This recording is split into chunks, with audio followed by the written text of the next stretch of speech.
James looked around their small apartment. It was above a busy bakery in southern Spain. The smell of fresh bread always filled their home. He was 7. He often wondered about things. One sunny afternoon, as his mother, Amina, folded laundry, he asked, "Mama," he began, his voice soft, "why do we live here, in this small place?" He saw other children with bigger houses, with gardens. Their apartment was cozy, filled with love, but it was undeniably compact. He knew his parents worked very hard. His father, Kwame, helped at the bakery downstairs before sunrise. His mother cleaned houses in the afternoons. Amina paused, a colorful kente cloth in her hands. She looked at James. Her eyes held a story, deep and long. "We came a long way to be here, my son," she said. Her voice was gentle, like a soft breeze.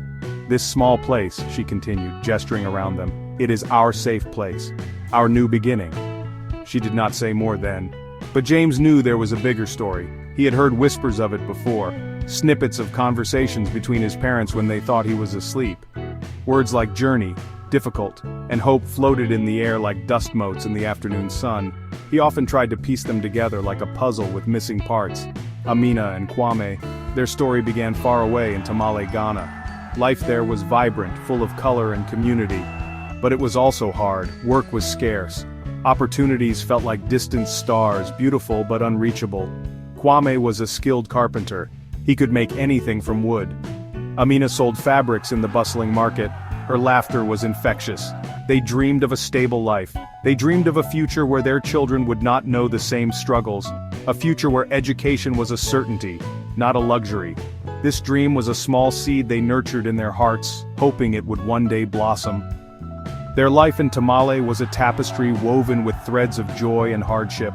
They lived in a compound with extended family. The air was often filled with the sounds of children playing, the aroma of jollof rice cooking over an open fire, and the rhythmic beat of traditional music. Kwame would often tell stories under the vast African sky, stories of Anansi the spider, full of wisdom and cunning. Amina would sing lullabies in Dagbani, her voice soothing and melodic.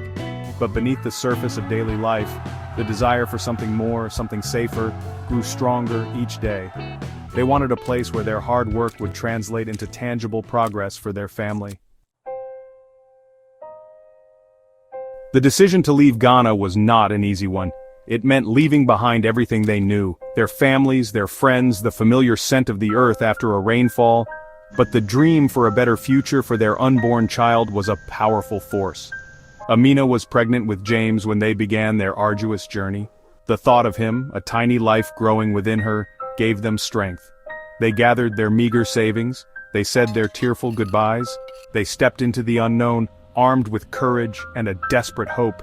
Their hearts were heavy, yet also strangely light, buoyed by the possibility of what lay ahead, despite the dangers.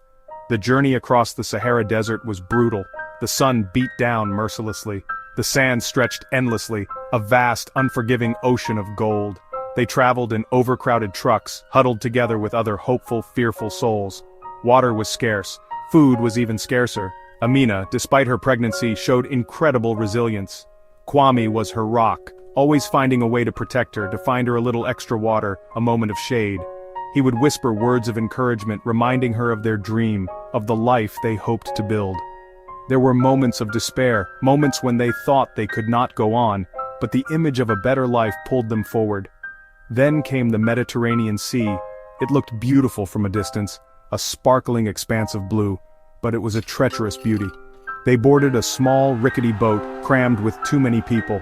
The waves tossed the boat around like a toy. Fear was a constant companion. Amina held on to Kwame, her hand on her belly, praying silently.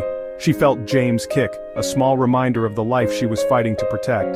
The nights were cold, the days long. They saw nothing but water for what felt like an eternity. The salty spray stung their faces and the constant motion made many sick. But the sight of land, a distant shimmer on the horizon, ignited a fresh spark of hope. During that perilous sea voyage, Amina often thought of Tamale. She remembered the mango tree in their compound, its sweet fruit a taste of home. She remembered the sound of her mother's laughter. These memories were both a comfort and a pain. They reminded her of what she had lost, but also of why she was enduring such hardship. Kwame too found himself drifting back to Ghana in his thoughts, recalling the smell of sawdust in his workshop, the satisfaction of creating something beautiful with his hands. These memories fueled their determination. They were not just running from hardship, they were running towards a dream intertwined with the future of their child. Their arrival in Spain was not the immediate relief they had hoped for. They were exhausted, disoriented, and had very little. They faced language barriers. They faced the uncertainty of their legal status. Finding work was incredibly difficult. Kwame, despite his carpentry skills, had to take any job he could find, often manual labor for long hours and low pay. Amina, even after James was born, looked for cleaning jobs, anything to help make ends meet. They lived in temporary shelters at first, moving from one place to another. The dream felt distant again, clouded by the daily struggle for survival in a new, unfamiliar land. James was born in a small clinic, a healthy baby boy. His cries were a sound of pure hope in their challenging world. Holding him for the first time, Amina and Kwame felt a love so profound it overshadowed their hardships. He was their reason, their motivation. They named him James, a name they felt would blend in, yet they also gave him a Ghanaian middle name Kofi to remember their roots. Their small apartment above the bakery, which they eventually found, became their sanctuary. It was cramped, but it was theirs. It was a place where they could finally breathe a little easier, a place to build a home. James's early memories were filled with the scent of baking bread. He remembered waking up to the sounds of the bakery coming to life downstairs. He remembered his father coming home late, tired but always with a smile for him. He remembered his mother singing him songs in Dagbani, her voice a comforting melody. He didn't understand their past struggles then. He only knew the warmth of their love. He played with simple toys, often things his father made from scraps of wood. Their apartment, though small, was filled with stories, with the aroma of Ghanaian stews Amina cooked, and with the unwavering presence of his parents. Life in Spain was a stark contrast to life in Tamale, yet similarities emerged in the fabric of community. Neighbors at the bakery, initially curious, soon became friendly faces. The owner of the bakery, an elderly Spanish man named Mateo, often gave James a warm roll in the mornings.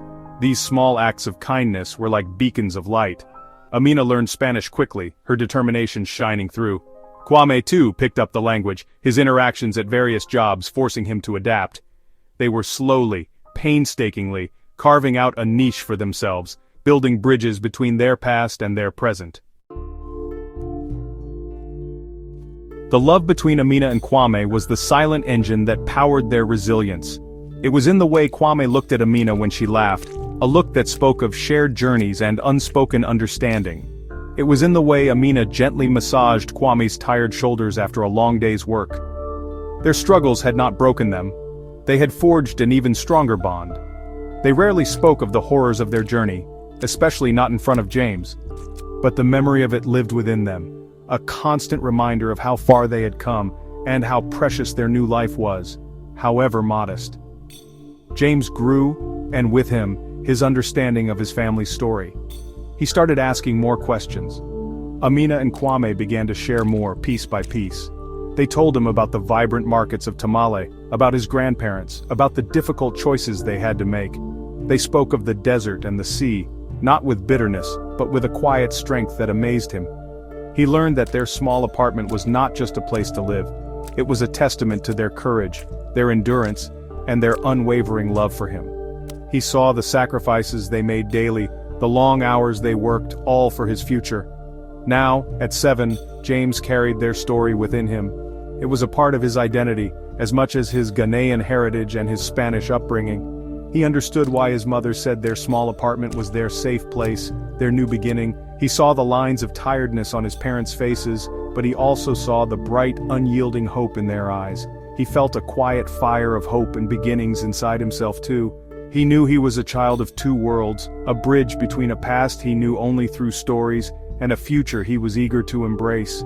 He knew he had to make them proud. The aroma of baking bread that always filled their home was more than just a smell. It was the scent of hard work, of perseverance, of a new life carefully kneaded and baked with love. It was the smell of hope. James knew his journey was just beginning, but he carried the strength of his parents' journey with him. He would learn, he would grow, and he would remember. He would remember the sacrifices, the love, and the resilience that brought him to this small apartment above a bakery in southern Spain, a place where dreams, though sometimes deferred, were never truly extinguished.